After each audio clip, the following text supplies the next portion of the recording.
보다? 땡땡땡땡보다 땡땡개 수학이다 라는 가설입니다. 저거 맞춰보시겠어요? 땡땡개 저거 쉬운 개야. 쉬운 게 수학이다. 오, 좋은 접근입니다. 비슷합니다. 아, 근데 그렇게 얘기하지 마. 왜? 아, 내가 쉬운 개로밖에 안 보이잖아. 왜 나의 열린 사고방식을 막아버리냐고, 마음대로. 열린 사고. 쉬운 게 근데 정답이죠. 아닙니다. 아니, 그게 아니라 힘든 게 수학일 수도 있는 거고. 일단 꽃게, 대게 이런 건 당연히 아니고요. 그러니까 형용사가 들어가는 게 맞습니다.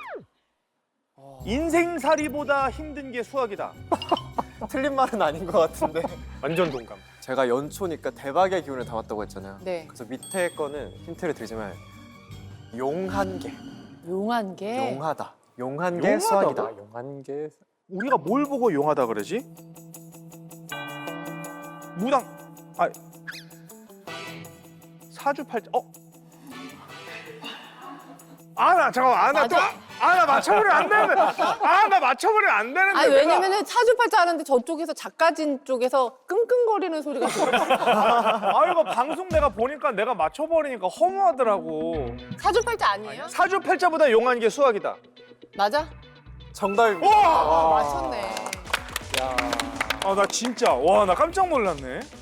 근데 사주팔자가 통계학의 영역이라는 말도 있잖아. 그런 말도 그런 그렇게 말도 있죠. 보면은 수학을 이용해서 사람 운명의 패턴을 읽어낼 수도 있겠다라는 생각이 드네요. 이게 무슨 의미입니까? 어떻게 보면 우리 사주팔자가 저희한테 많은 걸 알려주잖아요. 뭐 길일이라던가 언제 이사 가라, 뭐 어디가 좋다, 연초엔 뭘 해라. 그런 것처럼 우리도 수학에 기반해서 데이터나 알고리즘 같은 거를 분석했을 때 우리에게 많은 것들을 알려줄 수 있다. 수학도 사실은 사주팔자만큼 용하게 저에게 더 적절하게 뭔가를 많이 알려줄 수 있다. 이런 뜻입니다.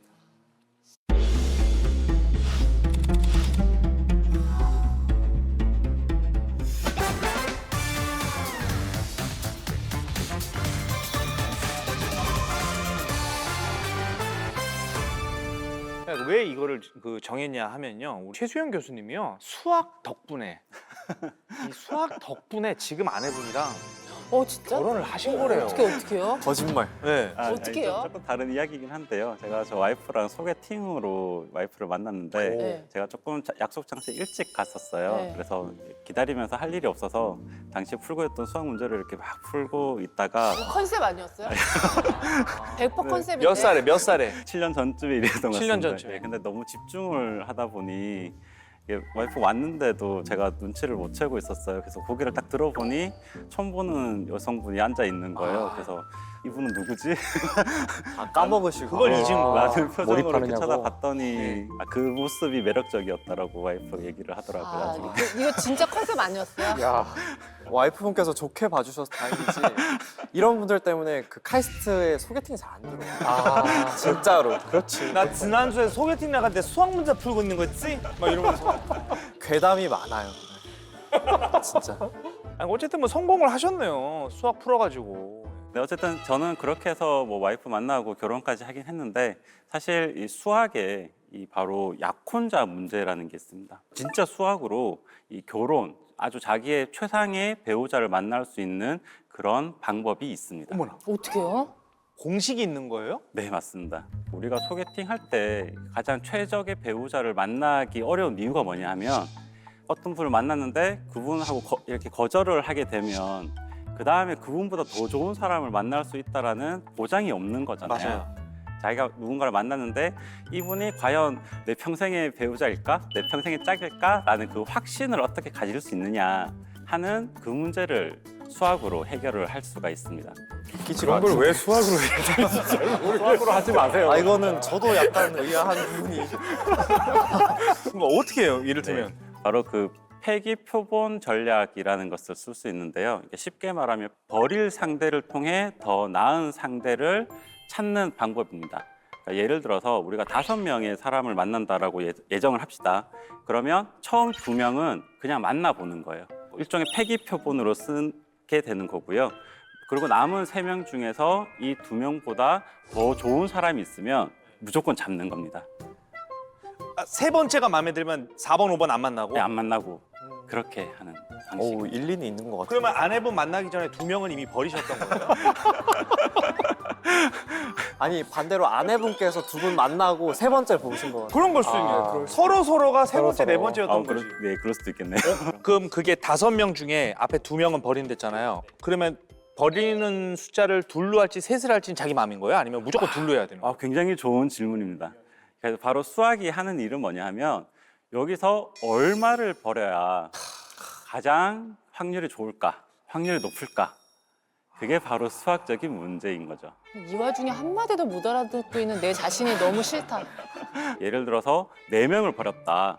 그러면 마지막 한 명이 그 4명보다 더 좋을 사람일 가능성은 낮아지잖아요.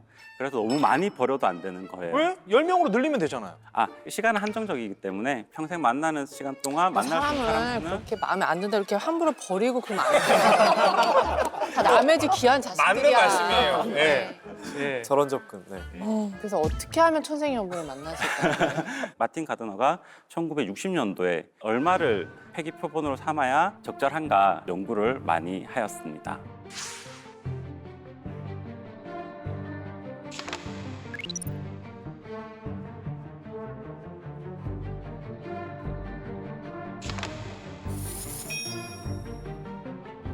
그 2라는 수가 2.71 정도 되는 그런 어떤 상수입니다.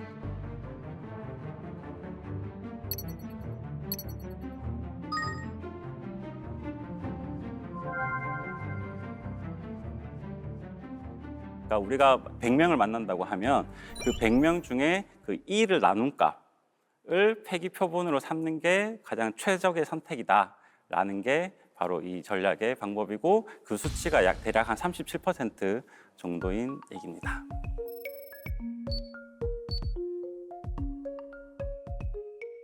제가 예를 들어볼게요. 네네네. 그러니까 성범 씨가 만약에 앞으로 그 30명을 만날 계획이다. 에휴, 물론 30명만. 이런 숫자는 이렇게 딱 나오진 않지만 30명이라고 해볼게요. 그러면은 37%라 그랬으니까 대략 11명쯤 나와요. 그러니까 11명은 내가 데이터로서 내가 어떤 사람을 좋아하는지를 모르잖아요. 그러니까 자꾸 만나다 보면 내가 이런 사람을 좋아하고 이 중에 제일 좋았던 사람은 누구고 이런 경험을 쌓는데 필요한 숫자가 11명이란 뜻이에요. 30에서 가장 좋은 결론을 내리기 위해서는. 그런 다음에는 이제 19명이 남은 셈이거든요. 그 19명 중에 누구를 고를 것인가. 근데 문제는 19명을 세워놓고 만나는 게 아니잖아요. 한 명씩 만나면서 우리가 결정을 내리는 순간 다른 사람들은 볼 수 없는 거예요. 이럴 때 가장 좋은 것은 지난 11명의 사람 중에서 내가 생각하기에 제일 좋았던 사람은 7번째 사람이었는데 이 사람보다만 좋은 사람이 나오면 무조건 이 사람을 고르는 것이 내가 30명 전체를 만났을 때 이게 제일 높은 확률이란 뜻이에요. 그래서 이 방법을 따르면은 그냥 무작위로 막 뽑았을 때를 비교했을 때 37%의 확률로 가장 좋은 선택을 할 수 있다는 겁니다. 수학적으로. 이거 가드닝인지 뭔지 그 분이 저는 좀 뭔가 잘못 생각하신 것 같아요. 네, 왜냐면 제가 오류를 말씀드릴게요. 자, 11명을 쳐냈어. 쳐내다니요. 일단 폐기보다 더 안 좋은 말이잖아요. 그래요? 그럼 폐기했어요. 네. 그리고 나서 나중에 생각났어. 7번째 좋았는데 음흠. 그 7번째 결혼할 수 있어요. 다른 사람이랑. 그 사이에. 그러니까 그 11명은 어쨌든 끝인 거예요. 인생이 더 이상 없는 그렇죠. 거예요. 그래. 근데 그걸 다시 7번째 좋았는데 하고 찾는들 이미 기차는 떠났다 이거예요. 왜 가드니 씨는 그 생각을 못했을까요?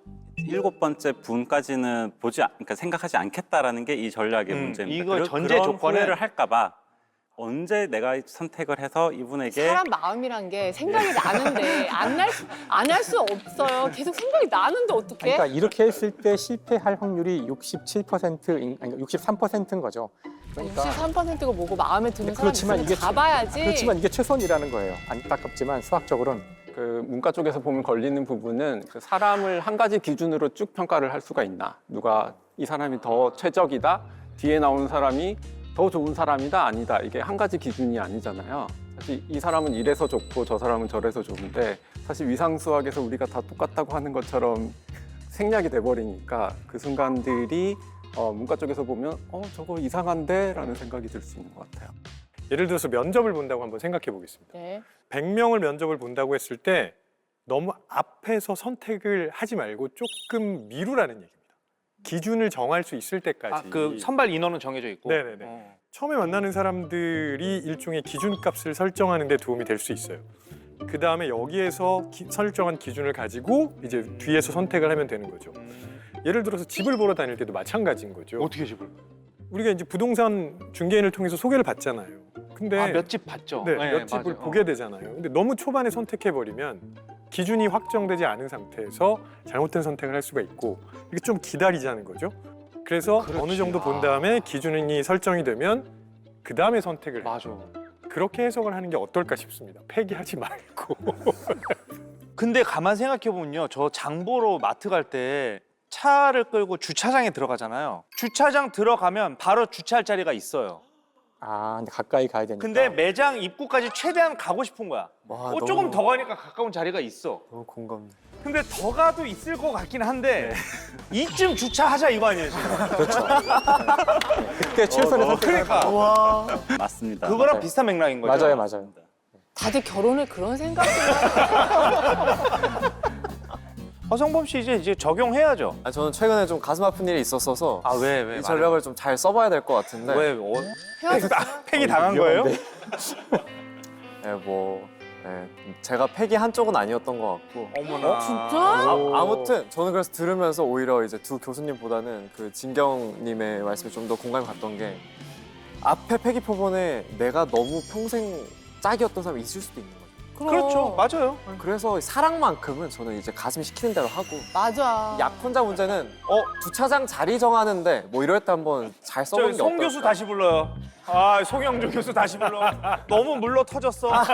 너무 로맨티시스트야.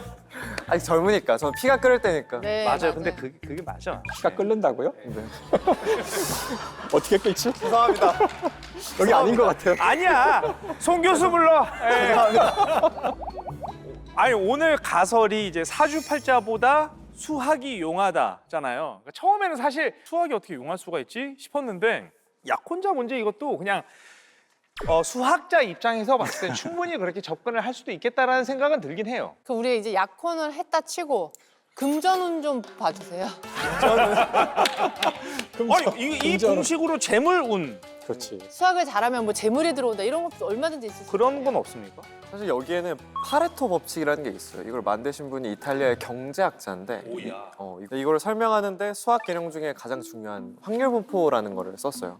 쉽게 설명하면 결과 중에 80%는 원인의 20%에서 온다는 거예요. 네, 뭐라고요? 그러니까 예를 들어서 우리가 다 같이 놀라운 증명 카페를 운영하는 거예요. 네. 그럼 카페가 막 메뉴가 엄청 많겠죠. 네. 근데 사실 전체 매출의 80%는 메뉴의 20%에서 나온다는 거예요. 아.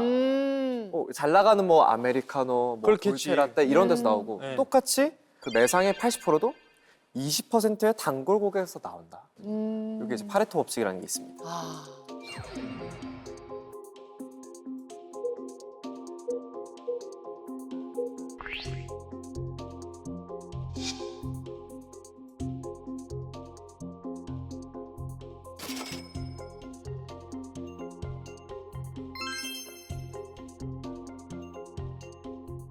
이걸 반대로 접근하면 내가 카페를 한다라고 하면은 전체 메뉴에 집중하는 것도 중요하지만 핵심 메뉴 20%, 핵심 고객 20% 단골에게 집중하는 게 중요하다. 이렇게 해석을 할 수가 있겠죠.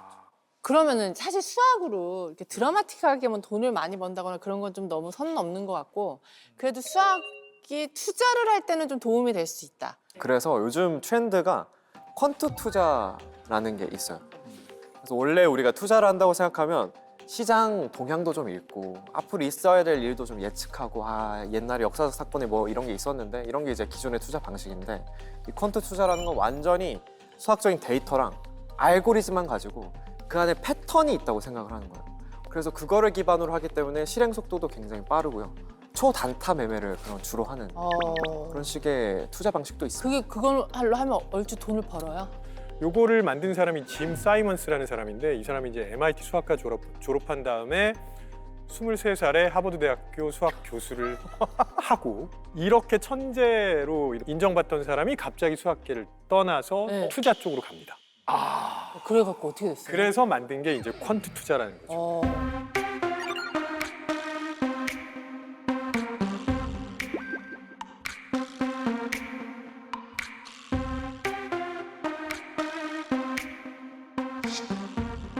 수익률이 전설적이에요. 어머나. 30년 동안 평균 수익률이 66%.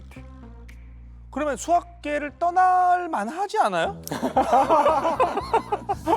너무 죄송해요. 아니 떠나셨죠? 너무 죄송한데 아니 그런 수익률이면 떠나는 게 맞지 않나요? 이분은 사실 금융에 대해서는 전혀 몰랐다고 하세요. 아예 모르고 순수하게 수치로만 이 데이터를 접근을 해서 도전을 해봤는데 확률적으로 너무 많은 수익이 거두다 보니 그래서 나중에는 사실 세계 10대 갑부까지 올랐습니다.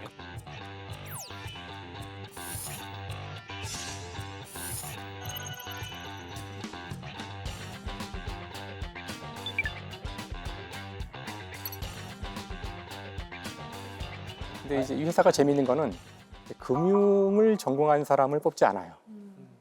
투자사인데 여기에서 뽑는 사람들은 수학, 물리학, 천문학, 전산학 이제 이런 거를 전공한 자연과학자들이나 공학 전공자까지 뽑긴 하는데 사람들이 아니 당신은 왜 과학자들만 주로 뽑느냐 그랬더니 이 사람이 뭐라 그랬냐면은 과학자를 뽑아서 이들에게 금융을 가르치는 것이 금융인을 뽑아서 과학을 가르치는 것보다 더 쉽다.